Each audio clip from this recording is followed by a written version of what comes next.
Good morning, everyone. First of all, thanks a lot to the organizers and panels for inviting me and for hosting such a wonderful conference. I really thought about the discussions yesterday, and I hope so today. So what I'll be talking about for the next around 15 minutes is the problem of interpreting state practice and how we might understand that as a different exercise from interpreting the rules of custom or international law. And I'll be talking about the practical relevance of this distinction and some of my own thoughts on the theoretical repercussions of our analysis of this topic. So basically, Panos spent a good deal of his presentation trying to convince you that interpretation of rules of custom is theoretically and conceptually possible. And I'll turn this question to its head, and I'll argue that it's hard. Custom international law is hardly conceivable without interpretation, right? So it's not just an extra; it's the core of throughout the process of the life cycle of custom international law.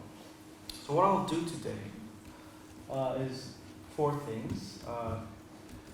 First of all, map these interpretive stages, right? Secondly, show why we need to think of them as different, analytically and conceptually different stages. Third, talk a little bit about this relationship between the stages, which, as I will explain, is characterized by underdetermination of each stage by the previous one, and a certain asymmetry between the level of interpretation of state practice and the interpretation of rules of custom.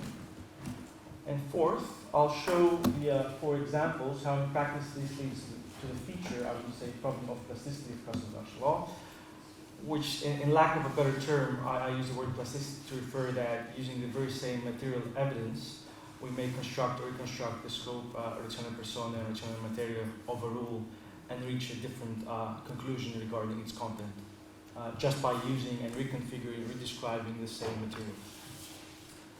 So, what I will not be talking about today is how to interpret state practice or how to interpret rules, right? I'm just going to talk about the relationship between these two different stages.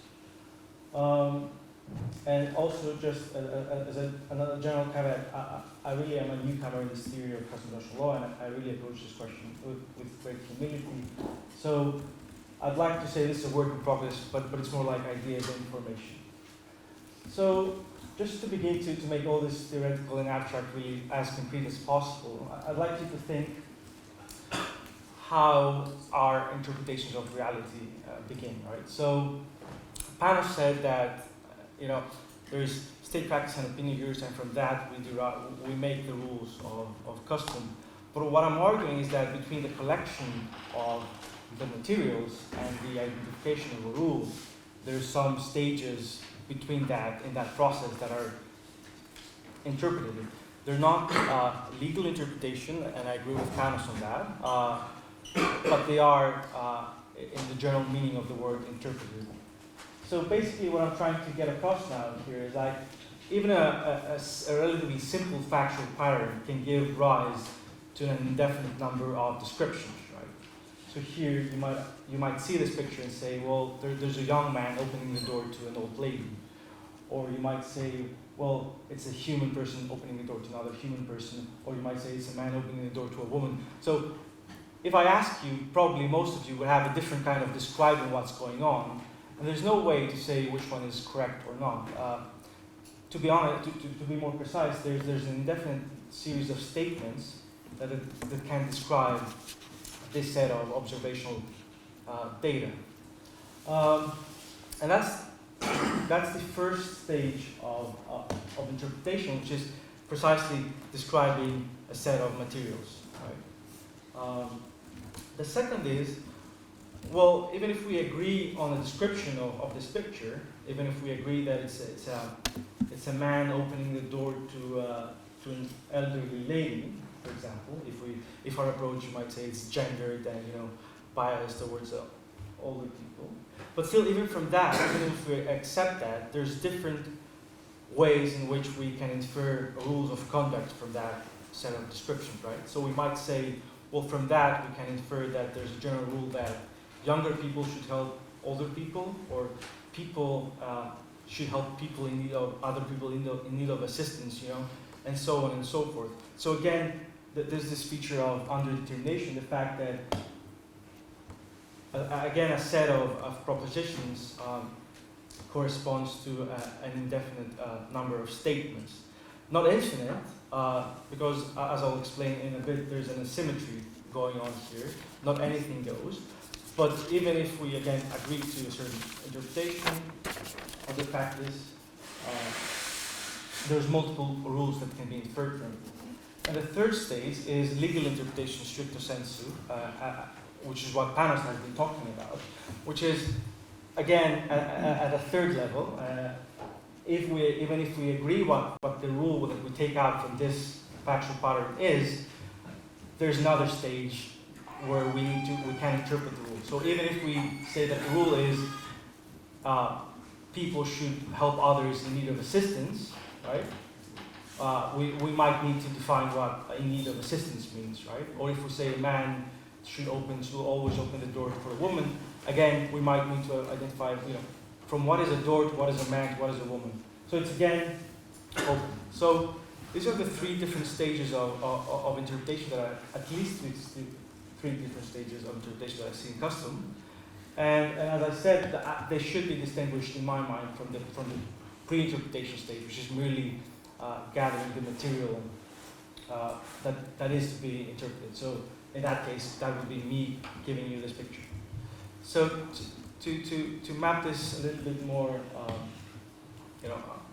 analytically, these are the four stages, then three including interpretation, and 1 and 2 is what we understand as interpretation of state practice, and 3 is legal interpretation as Panos said. And what I'd like to clarify here is that a common misconception is that deriving a general maxim from the data is usually intuitively or instinctively even equated with finding what opinion juris tells us, right? So, but it's not. It really cannot be reduced to statements of opinion juris. First of all, because obviously it's practically impossible to enter into the heads of people and ask them what exactly they were thinking when they were doing something. But there's an even bigger reason, which is the conceptual reason, which is just as when we interpret, a treaty or a contract, we're not intentions of the parties might play a role in interpretation. The content itself is not cannot be reduced to the intentions of the parties, right? There is intention to be bound, which obviously is a necessary element for a contract or a treaty.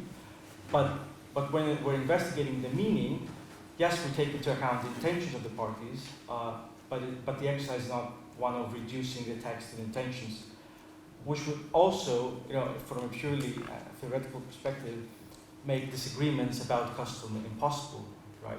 Because if we accept that interpreting state practice is just figuring out what states think that they're doing, then obviously if every state, when a state disagrees with another state, that means that they have a different opinion about the meaning of the rule, and that would mean that there is a different rule, right?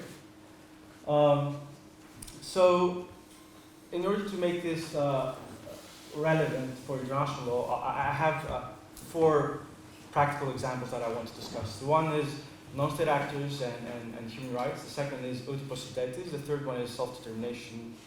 And the fourth one is humanitarian intervention. And in discussing this, I'll map what I broadly term the problem of plasticity, which describes this problem of underdetermination of one stage by the privilege. And the fact that by using the exact same factual pattern, we can reach widely different conclusions about the meaning and the content of a rule of customary law. So let's start by a fairly well-known, I think, problem of international law, which is whether, for example, non-state actors are bound by human rights, or you might add, whether non-state actors are bound by any kind of by the principle of non-intervention, anything you name it. And try to describe what I'm talking about. The usual approach, or one approach, could be that obviously there is a rule about non-state actors. There's enough practice, or if you're more traditional, state practice, or referring to non-state actors. But one approach, obviously, is to argue that there's sufficient evidence out there about specifically non-state actors and human rights. But usually most studies on the subject don't do that because there is no such practice, right? There's scant practice, or it's very conflicted. So what might happen, and what many authors do instead, is try to redescribe, reconfigure the ways we describe what's going on in the world. So for starters, we might even question the term non-state actors, right? Which is just not a cat, way of defining non-state actors, right? What makes international organizations comparable to multinational corporations and NGOs and armed groups? Probably nothing. So we might say then that the state versus non-state actors is immaterial for the inquiry, and then try to use evidence of states doing things regarding human rights, for example, and again cast them under a different light and say, well, when states do that with respect to human rights, it's not actually the states. The rule that we can derive is not about states, but it's generally about actors exercising public authority, right? Or authority over other people. And I'm not saying this is correct, but I'm just saying this is a way of arguing about custom and of understanding this problem of plasticity. And then even at the final stage, we might again interpret the scope of the rule. So this is a way that we might understand this problem. So from the center towards the outer stages, we go from the specific to the general. So we might think of states as a separate category, IOs as a separate category, and other non-state actors again as a separate category. Or we might start figuring out categories with which to combine them. And obviously, the purpose of all this is, let's not fool ourselves, to use the practice that we have about states, right, to make a statement about other entities. And this is it's a complex scheme. We don't need to go through it. But the point of all this is that depending on our descriptions, there are certain things that become possible, but certain other things that are still not possible. So if we look at, say, states respect human rights, obviously from that it would never follow that multinational corporations ought to respect human rights, right? It's in the bottom. But if we describe the practice as autonomous actors, or actors having international legal personality respecting human rights, then we can make the connections with other actors. And that's actually what many people do, but then the problem is that you assume too much about the concept of international legal personality, and but I'm not going to delve into that now. Next, we want to understand in similar terms the problem of humanitarian intervention, right? So again, should, for example, cases of protection of nationals abroad be grouped together with other cases of intervening to prevent a genocide or something?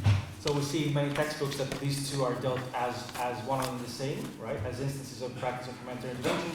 Other authors say no, it's different motives. We need to think about them separately. And just two more things. The one is uti possideris, I think, presents an interesting problem in this respect, because uti possideris was a practice that initially developed in Latin America. It had to do with the retention of colonial borders upon independence. And this is an interesting rule because eventually it was applied across to all colonies, right? Whenever a colonial territory becomes independent. But it's interesting because in Burkina Faso versus Mali, the court described the practice of African states, but derived from it a rule of general application. And I think this showcases very well the distinction between a description of practice and interpretation of practice. So we have clearly a description of practice that has to do only with African states, but we take out of it a rule that's more general. And finally, since we referred to Chagos, I would like to say just a few words. Chagos represented this, in a sense, a similar problem, which had to do with the UK's argument. First, of course, it was a persistent objective to self-determination, but also, interestingly enough, that it was a persistent objective to a hypothetical rule of territorial integrity for self-determination units. And that was a brilliant move by the UK because at the same time it invented a new rule, right? The rule of territorial integrity, but at the same time it said I'm not bound by it. So if successful, it would prove the need for a new rule, but also that the UK did not need that new rule. And then the problem is self-determination one rule that includes the principle of territorial integrity for self-determination units, or is it actually two rules and we need separate state practice and opinion juries in order to substantiate them? And reaching my concluding remarks, obviously the court here could be interpreted as doing both things because it says it's a corollary, of the right of self-determination, but also it's supported by state practice and opinion juries. So it's really a difficult question to understand what happened. But I think in the end, the fact that the court found that the UK's practice violated the right of self-determination means that precisely we're talking about the first scenario, that self-determination is interpreted as a concept and it includes self-determination because otherwise the violation would have been of the principle of territorial integrity for self-determination units and not for the principle of self-determination. So that's my approach to this topic. The general problem is at what level of generality should we pitch our descriptions of practice and our interpretation of the practice? When do we need a new rule of custom as opposed to interpreting an existing one? And what does the feature of plasticity tell us about the nature of customary law? This is a much broader question, but kind of what I'd like to make is that customary law does not make sense from the external point of view in a hard sense. You can only understand it from the inside as a series of arguments that make sense for the people who practice it. It does not make sense as a purely epistemical and abstract contract. And I'll thank you very much for your extra time. Thank you. Questions, please.